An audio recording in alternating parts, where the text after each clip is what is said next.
नमस्कार प्यारे बच्चों। आओ सुने कहानी में। आज भी हम सुनेंगे क्यूरियस जॉर्ज की कहानी। आपको याद है ना, पिछली बार हमने ये सुना था कि क्यूरियस जॉर्ज अपने फ्रेंड के साथ जू गया था। अब येलो हैट वाले फ्रेंड को क्यूरियस इतना अच्छा लगा कि वो उसे जू में छोड़ने की बजाय अपने साथ अपने घर ले गया। जैसे कई लोग अपने साथ पेट रखते हैं, तो उस आदमी ने क्यूरियस को अपने साथ अपने घर में ही रख लिया। तो आज हम सुनते हैं उसकी कहानी, जब क्यूरियस को जाना पड़ा डेंटिस्ट के पास। एक दिन क्यूरियस पड़ोस वाली आंटी के घर गया और उसने वहाँ देखा कि टेबल पर खूब सारे फ्रूट्स रखे हैं। अब उसे लगा कि ये तो बहुत यम्मी लग रहे हैं, मैं इसे खा लेता हूँ। लेकिन जैसे ही उसने सेब को उठाकर खाया, छी, इसका टेस्ट कितना खराब है।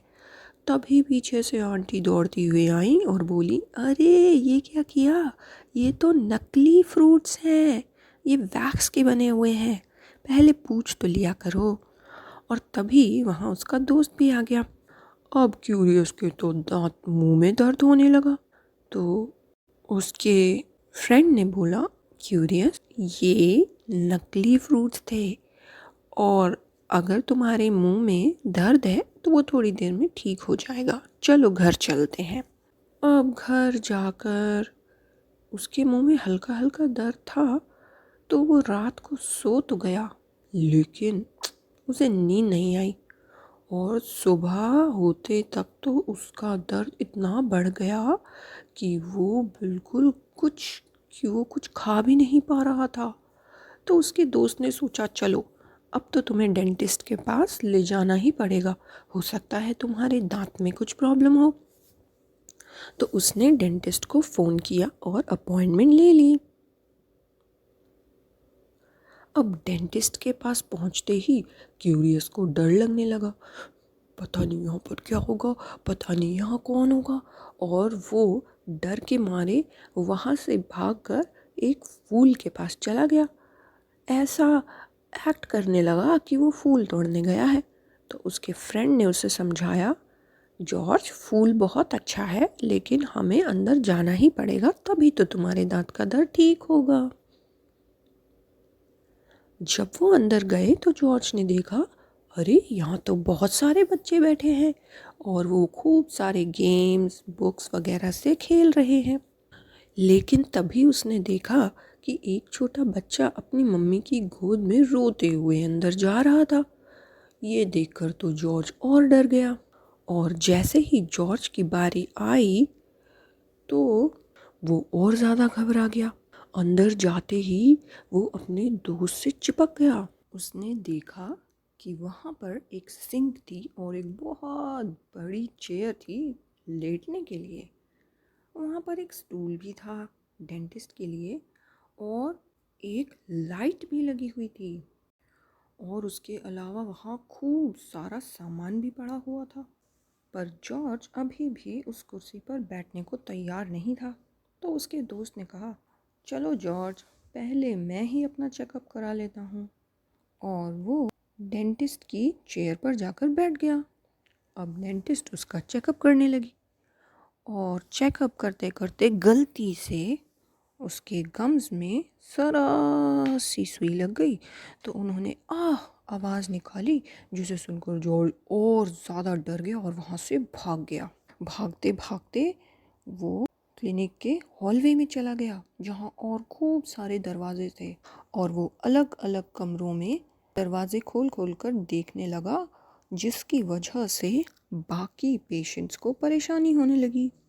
और वो बच्चा जो अपनी मम्मी के साथ रोते हुए अंदर गया था, वो जॉर्ज को देखते ही चुप हो गया। और फिर जॉर्ज उसे खुश करने के लिए फ्लॉस लेकर जगलिंग करने लगा। उसे देखकर वो बच्चा बहुत ज़्यादा खुश हो गया। वैसे वो खूब देर से रो रहा था, लेकिन जॉर्ज को देखते ही वो बहुत खुश हो गया। उसके बाद वो दोनों वहाँ खेलने लगे। जॉर्ज सिंक के टैप से पानी का फव्वारा बनाकर उस बच्चे की तरफ फेंकने लगा। लेकिन धीरे धीरे वहाँ इतना सारा पानी फैल गया कि जॉर्ज खुद ही उसके ऊपर गिर गया। तभी वहाँ पर डेंटिस्ट आई और वो बहुत गुस्से में थी। उन्होंने उसे देखकर कहा, बदमाश बंदर, क्या किया ये तुमने? लेकिन तभी उस बच्चे की माँ ने कहा, डॉक्टर इसे मत डांटिए, इसकी वजह से ही मेरा बच्चा चुप हो गया है। वो इतनी देर से रो रहा था और मैं उसे चुप नहीं करवा पा रही थी, पर इसने आते ही उसे चुप करा दिया। तो मेरी तरफ से प्लीज़ इसे माफ़ कर दीजिए। और तभी वहाँ जॉर्ज का दोस्त भी आ गया। उसने जॉर्ज को अपनी गोद में ले लिया और उसकी गलती के लिए माफ़ी भी मांगी। तो डेंटिस्ट ने कहा, ठीक है, अगर सब लोग कह रहे हैं तो मैं इसे माफ़ कर देती हूँ, लेकिन उसकी शर्त ये है कि इसे अपना चेकअप ज़रूर करवाना पड़ेगा। और फाइनली जॉर्ज को अपना चेकअप कराना ही पड़ा। वो चेयर पर लेट गया और उसने अपना मुंह खोला और जॉर्ज को हैरानी हुई कि उसे बिल्कुल भी दर्द नहीं हुआ। अब जॉर्ज बहुत खुश था क्योंकि उसके दांत का दर्द ठीक हो गया था। और डेंटिस्ट ने उसे याद दिलाया, दिन में 2 बार ब्रश ज़रूर करना और ज़्यादा मीठी चीज़ें मत खाना। अब जॉर्ज ने अपने स्टाइल डेंटिस्ट को थैंक यू कहा और अपने फ्रेंड के साथ वापस घर की तरफ चला गया। और जैसा कि डेंटिस्ट ने उसे कहा था, उसने अगले दिन एक सेब खाया, जिसकी वजह से उसका हिलता हुआ दांत टूट गया और उस दांत को उसने अपने पिलो के नीचे रख दिया। और सुबह उसे वहाँ एक कॉइन पड़ा हुआ मिला। वो जल्दी से दौड़ कर गया और उसने अपनी पड़ोस वाली आंटी को वो कॉइन दिखाया। आंटी भी उस कॉइन को देखकर खूब खुश हुई। सो किड्स, आई होप कि आप लोग भी दिन में 2 बार ब्रश ज़रूर करते होंगे और ज़्यादा मीठा नहीं खाते होंगे। आई होप आपको जॉर्ज की ये कहानी पसंद आई होगी। एक और मज़ेदार कहानी के साथ मिलेंगे हम नेक्स्ट स्टोरी सेशन में। तब तक टेक केयर, बाय बाय।